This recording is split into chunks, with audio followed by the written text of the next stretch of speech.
This conference will now be recorded. All right. Joe, this is Dave. I'd make a motion that we seat Peter for Mark Adelberg. Okay.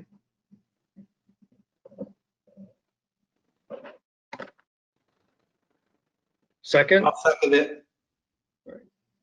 All right. Any discussion? All in favor? Aye. All right. Opposed? All right. All right. I don't think we have any other. We do have one other seat technically open, but I don't think Wayne's not here either.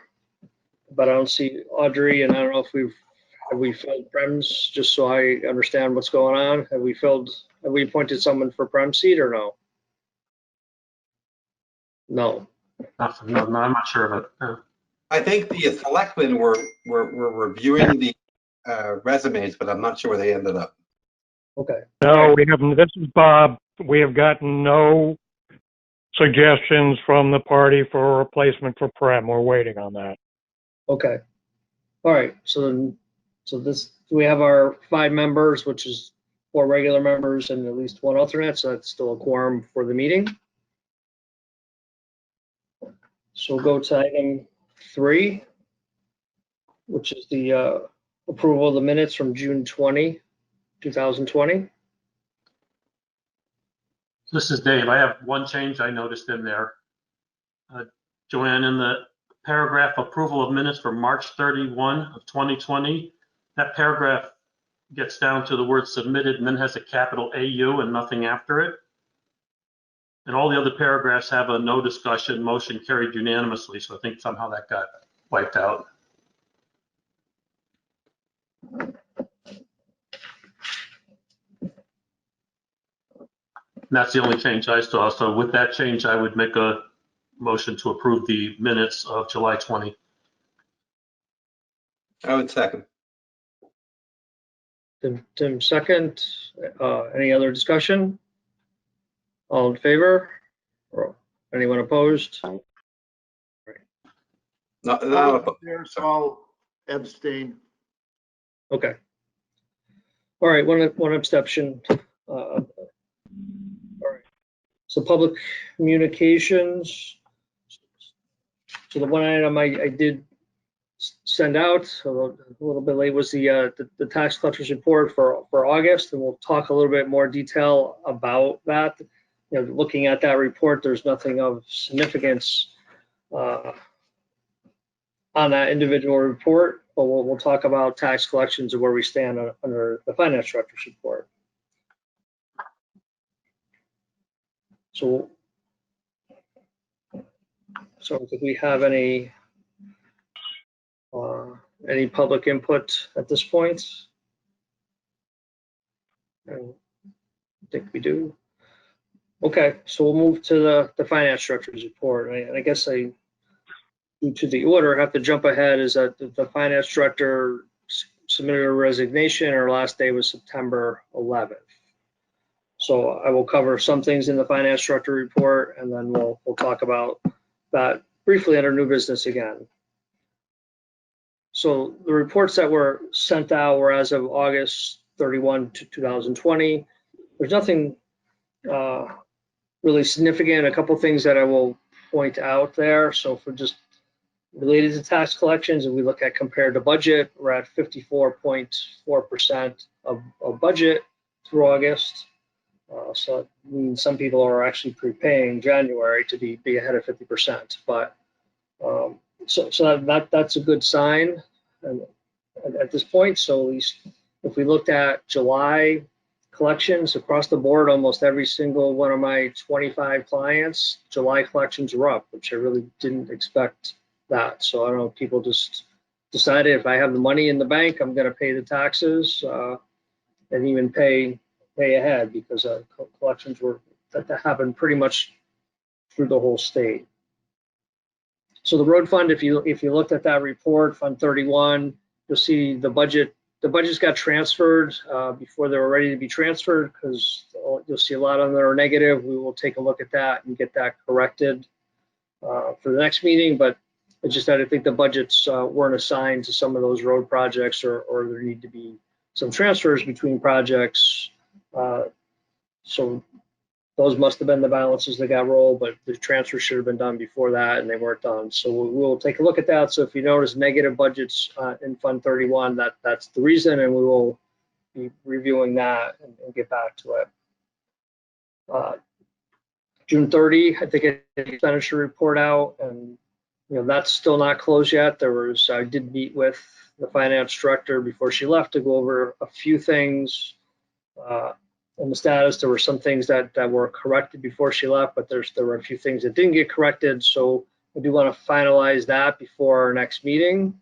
And then at that point, we can look at June 30, 20 and look at if there's some transfers that we can do like we've done in the past to capital, and anything we might want to carry forward just to give us a little bit more comfort for 2021, not knowing what's going to happen later in the year. So if you could share, I just want to share my screen on a couple things here. So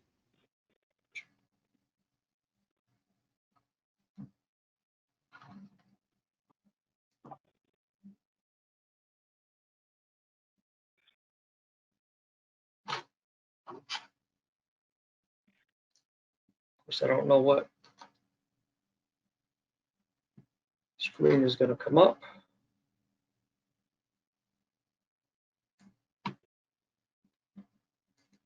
So that's not the right screen. All right.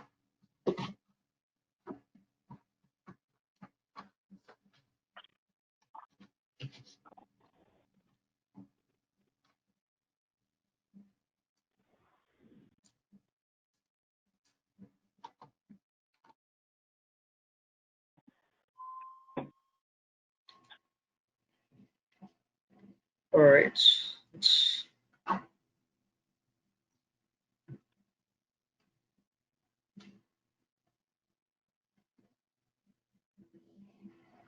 Take your time.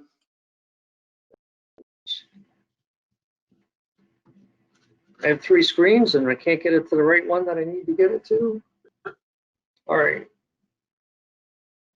It's sneaking in there and it keeps jumping off. You have to look quickly. If I can switch the screen.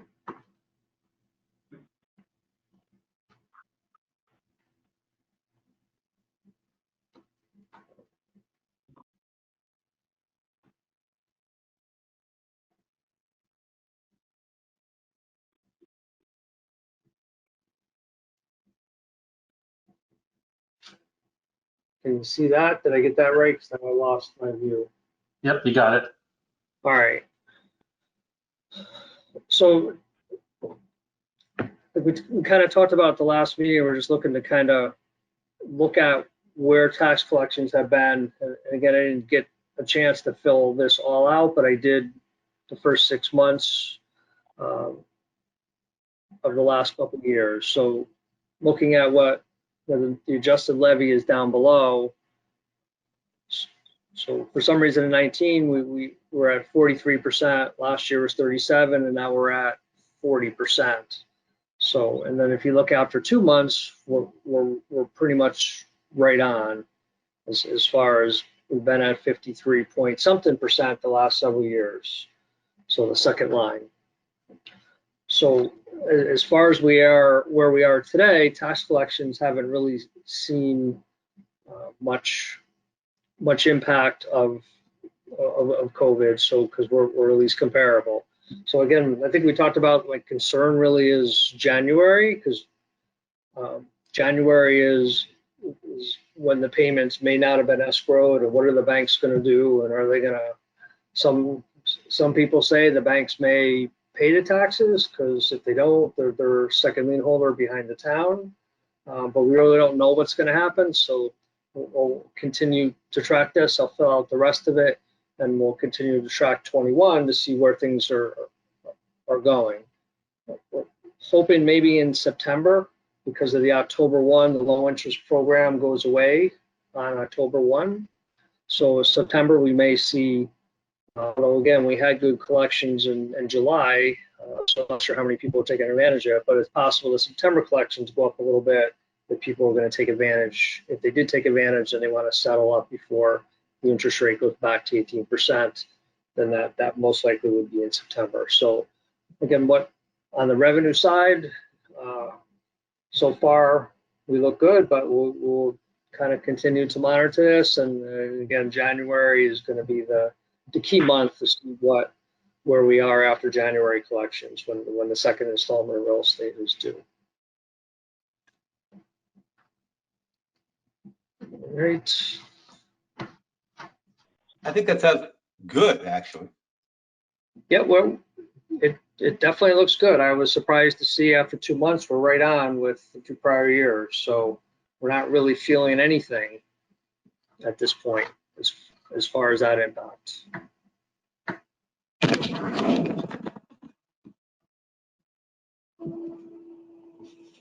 Okay. Joe, we lost you there. I don't know what happened. It was like a big black hole.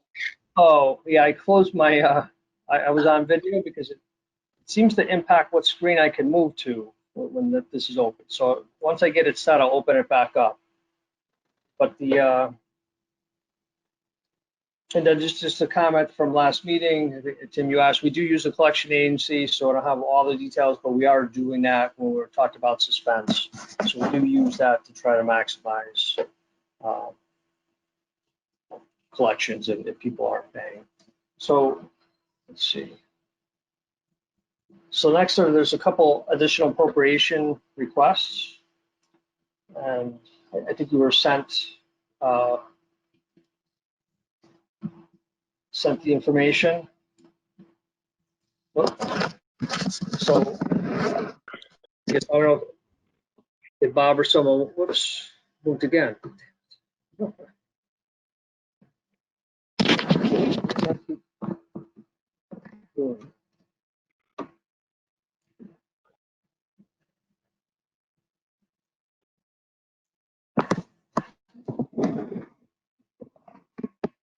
All right, when I was over there, could you see the screen? They really need to see me. All right, can everyone see that screen or? You're getting, Jody, what I'm seeing is. Sorry, Not seeing it. not seeing it. All right, now it's there. We see it now. Okay. All right, I'm just gonna leave mine closed since I seem to be able to navigate better without my laptop open. So I don't know, see Bill's here or Bob, if you want to give some background. I think the information was sent out on the first resolution, and I kind of want to get in the habit of writing the resolutions because then it's kind of clear what we want to do. We don't have to make it up as we go along. And then it obviously is a lot easier to get into the minutes accurately. So I can walk through. So understanding is we had a $12,000 grant. For some reason, the state insisted on giving us 20. Doesn't happen very often, but in this case, it's what happens. So there's a request to basically take the additional $8,000 that was received and increase the pedestrian plan line by that $8,000. So we have money, so we don't need additional appropriation, but we do need to approve the appropriation with the funding source being that additional $8,000 that was received. And I don't know if Bob or Bill want to add anything to that. So the resolution would be to increase that capital non-recurring fund line from 6,000 to 14, with it being funded by the $8,000, and then we would need to approve to send that to town meeting because it's capital. My only, this is Bill Warner. My only comment would be that what I would like to do, the title of it is a little, it's just pedestrian plan, Haddam pedestrian plan, I believe it says. What I would like to do is use some of the new money to work on the cove, to kind of be like the epicenter for a trail system. So we would use it to work on the cove and to start having trails emanating out of there to the different areas in Higginham Center. That was a key aspect of the Higginham workshops, which this money was intended to fund. So a little I more sent you clarity. pretty regular. Yeah. I send you pretty regular correspondence on this, so you know how I feel about it. But is there are you talking about with the cove? Are you talking about just like cleaning it up, mowing, that sort of thing, to set it up for if there's a hub for a future trail system or something else? I was just wondering what you mean by use it for the cove. Yeah, I think in the beginning I don't know how many of you have been down there lately, but it's very, very overgrown. If it goes another Yeah, season, totally. it's going to be gone. Every year it grows, it costs more to clean it up. So it would be cleaning it up, cutting it back, and then coming up with different ideas of how to get to the water, how to get to the center, how to get to Swan Hill. A whole kind of, like I said, epicenter where this trails start, and then emanate out into Higginham, into the center, to the cove, to the Swan Hill, to the state forest, to the reservoir, and whatnot. I think that's always been what was envisioned. Sure. Okay. Thanks. Any other discussion? I think it sounds great. What I think would be useful, not necessarily for this meeting, but how do we take this as seed money for something to do bigger? Because it witnessed that we've done nothing in 3 or 4 years, and that's no reflection on anybody. We haven't had any money. We didn't do it. We didn't own it for a little while. How do we make this the beginning of something bigger? And I don't know that the town itself can do it. Maybe we need to look at some sort of a coalition between town and individual people trying to make something happen. But I'm with you, Bill, and you know, as you know, Peter, a huge proponent of this. So I'd love to figure out how we could make this bigger, as opposed to just being a drop in the bucket that gets done, and then all of a sudden we spend $8,000 and it grows back again. Yeah, I totally agree with you. And that is my concern, is the maintenance and the ongoing maintenance of it, and so it doesn't just grow back again. And then the vandalism that is occurring down there. If it's not maintained, it's going to be vandalized as well. So how do we make that work? And I think the idea in the past has been to create a Friends of the Cove kind of committee, which would be people like yourself and other people in the neighborhood that really take ownership of it, that are there and working on it to try and make it something great. My request for funding to the Gateway Commission really focused on the park in Portland, Brownstone Park on the river in Portland, Connecticut, which is again a Friends of committee, which really did wonders. They have a gazebo, they have a little band shell. It's well maintained, off the beaten path, but really no vandalism because it has that ownership to it.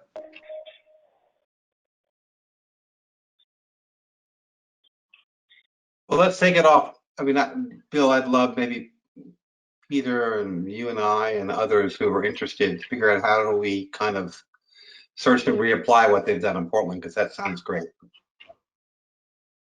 Yeah, and I sent you, Bill. I sent you pictures from that town in New York, the St. Lawrence University is. There's lots of examples, you know, of places have done really nice.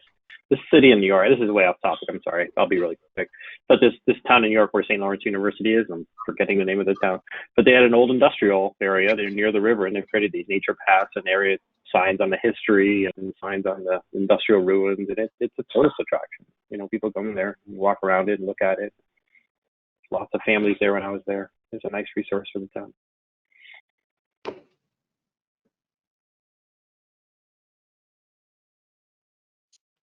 So do we get a motion on this one? Because I'll say, okay, Yep, this is, I will say yes.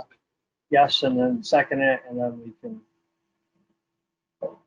read it into the record and go move on. So do we have a second? So, sure, second.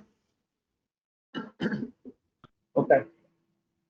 All right, so resolved that we're going to approve to use that $8,000 to increase that line item to be spent to do is what we discussed, and then we will, the recommendation now that's, it'll have to go to town meeting.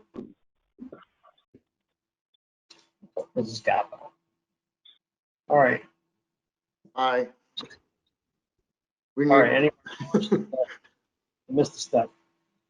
All right, good, so motion passes. So the next one is appropriation for due diligence costs, and we'll talk about that. I guess there's two ways to fund this, but so looking at potential purchase of Rossi property, there's some diligence that would normally get done. So the estimate is environmental assessment is 6,000 and the structural assessment is 4,000. So we'll be looking to make an appropriation for $10,000 to be able to fund this due diligence. So there's two ways we can do it. We can do it through the general fund through transfer to contingency line, transfer to the capital line, or it can be done out of the capital non-recurring fund to be funded out of the unallocated CNR line, which then that again would need to go to town meeting also. So any questions, discussion, comments? I guess it's not clear to me the purpose of the purchase. So while the money is not a lot of money compared to many other expenditures, I just don't understand. I don't know that there is, I know there's no unanimity about what the property could be used for, but it's not clear to me those who would like to make this move forward, what their vision is, and maybe I am out of step, so I'll step back, but only say that would be my comment. All right, this is Bob.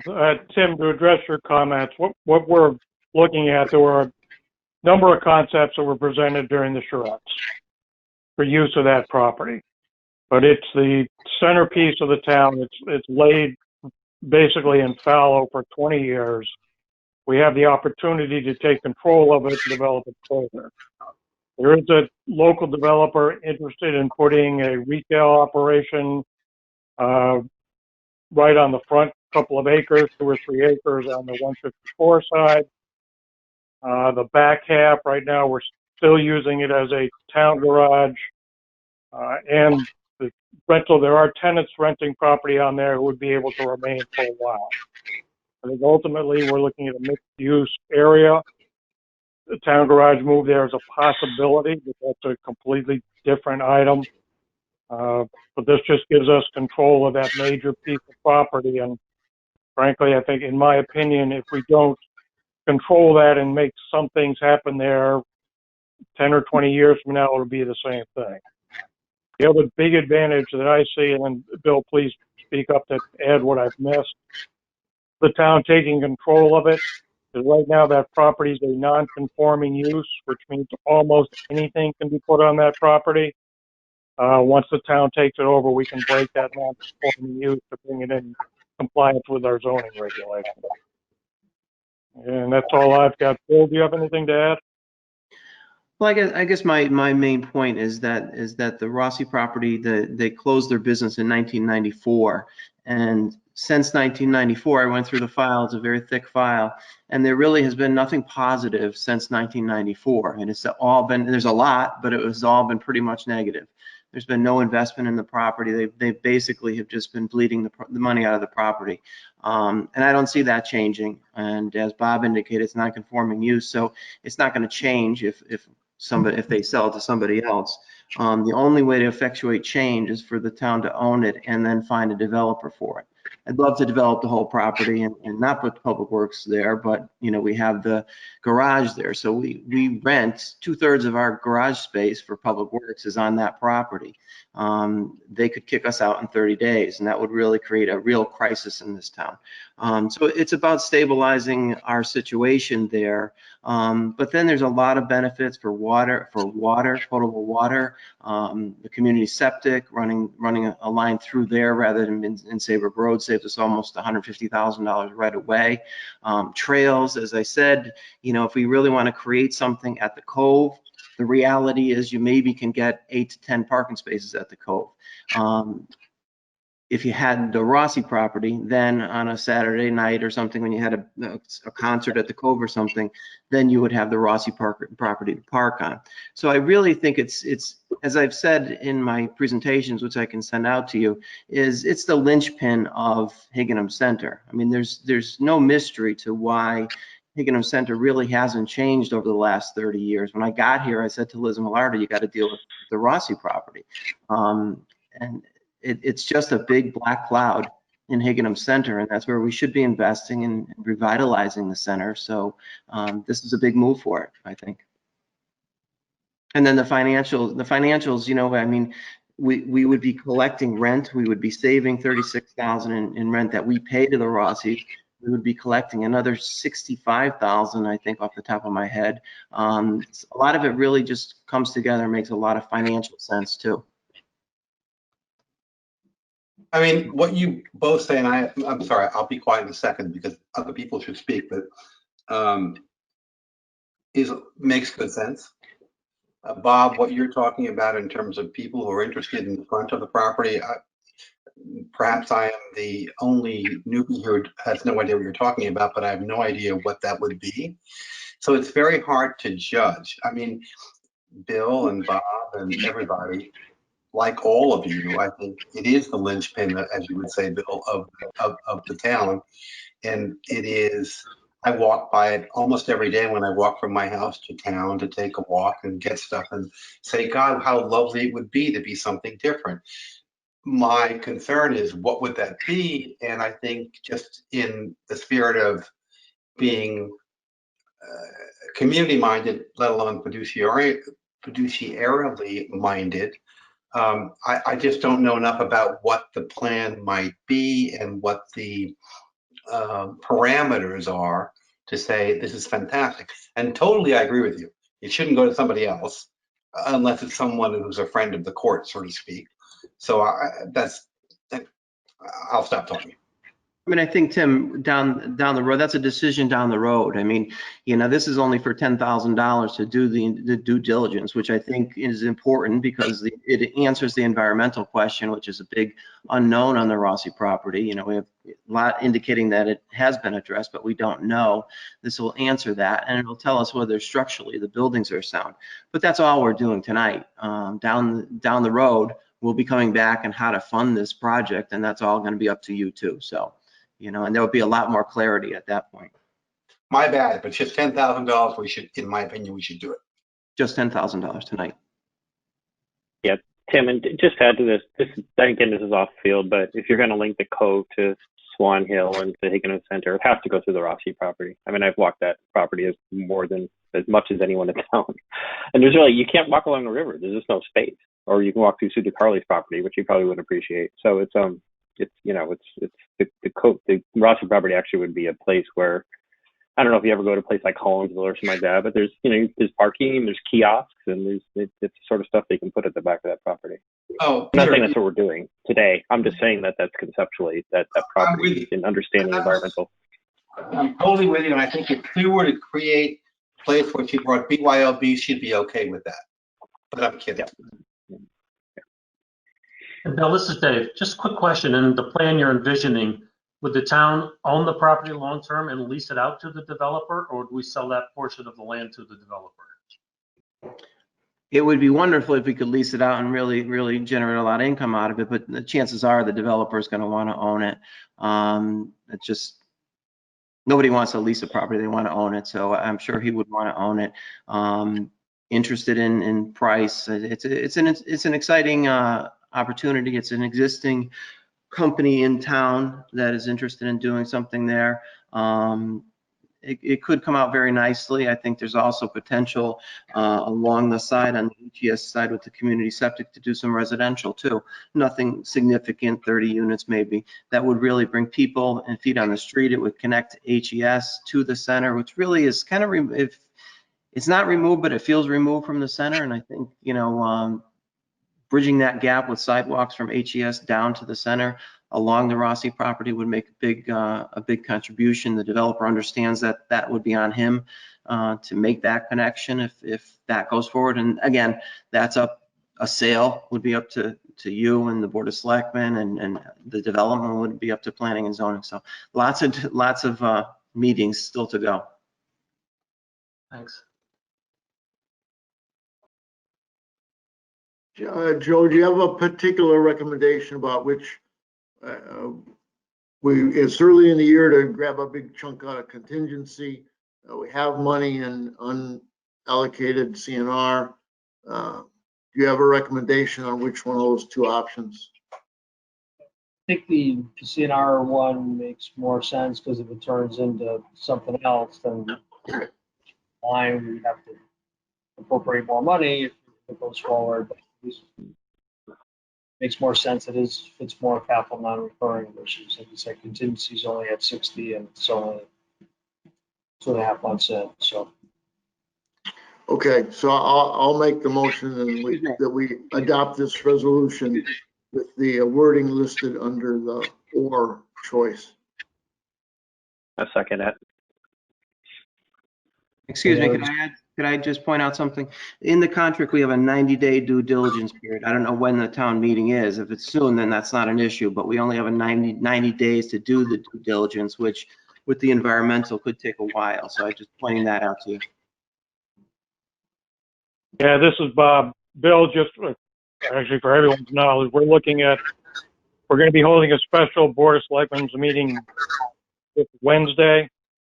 At that Wednesday, we'll schedule the appropriate town meeting. We're looking at early in October. I think this Monday, the second Monday in October is what we're looking at, because timing-wise, that would be the quickest we can do it. But the due diligence period kicks in once we sign the purchase and sales agreement, which we haven't done yet because I'm not doing it until we've got funding for, or don't have funding for, but until this is resolved, funding for the due diligence. Okay, sounds good. I'm sorry, Bob, you're not going to sign a purchase and sale until when? Until the due diligence money is approved. So that would be after the town meeting, because it's Right. Okay, good. I not being able to fund it. just didn't understand. Sorry. All right, anyone opposed? Motion in a second. Anyone opposed to this? All right, great. Motion passes.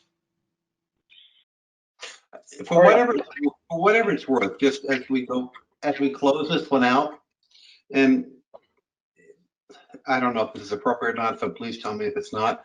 My observation from speaking to folks in town is without real clarity about what we want to do and what it will look and feel like to the town, it will be perhaps a tough sell for a referendum.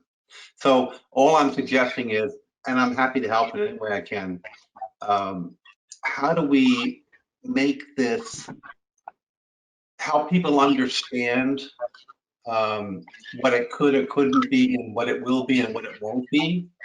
Because I think that will go a long way towards a referendum actually happening. So again, don't mean to interrupt the meeting, but just saying. Okay. Selectmen's report. Bob, do you have anything else we didn't talk about?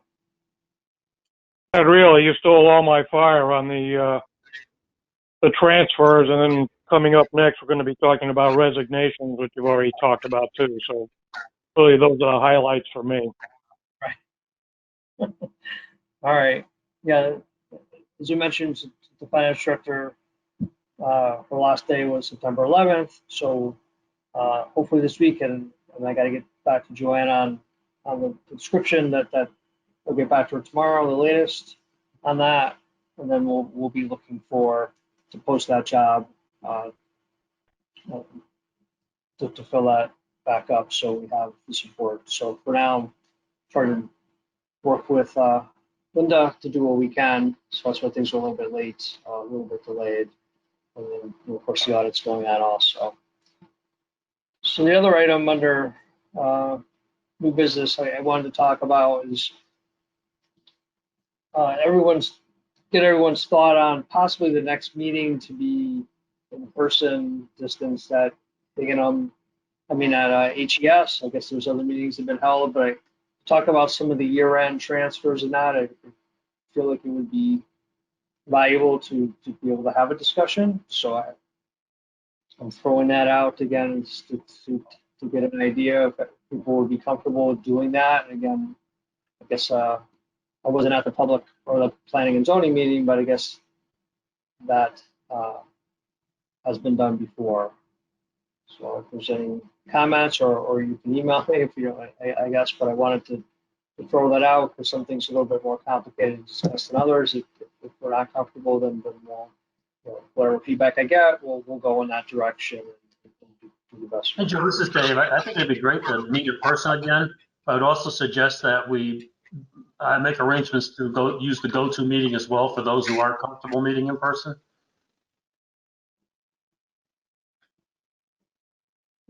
For board members or for, Yeah, for board. Well, and then that would make it accessible to the public as well if we had the go-to meeting.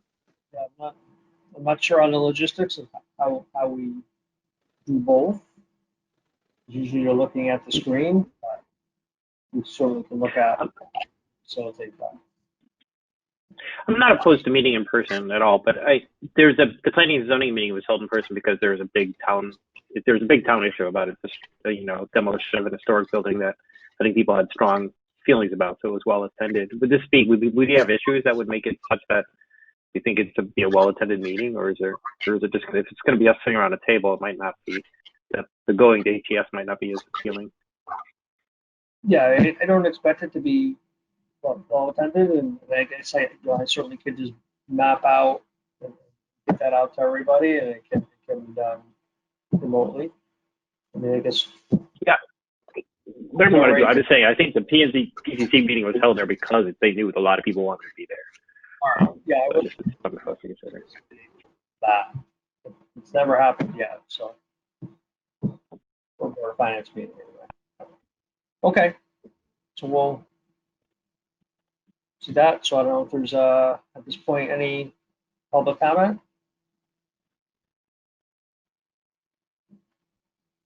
All right, none. Arlen? I'll second. He said he makes a motion to adjourn. I can read his lips. I was muted, the most important motion of the whole evening, and I muted myself. Holy cow. Motion to adjourn. I'll second it. All right, great. Thank you very much, everybody. We'll see you next month, one way or the other. Okay, bye. Have a great Monday. Yep. Good Bye, everyone. Have a good night.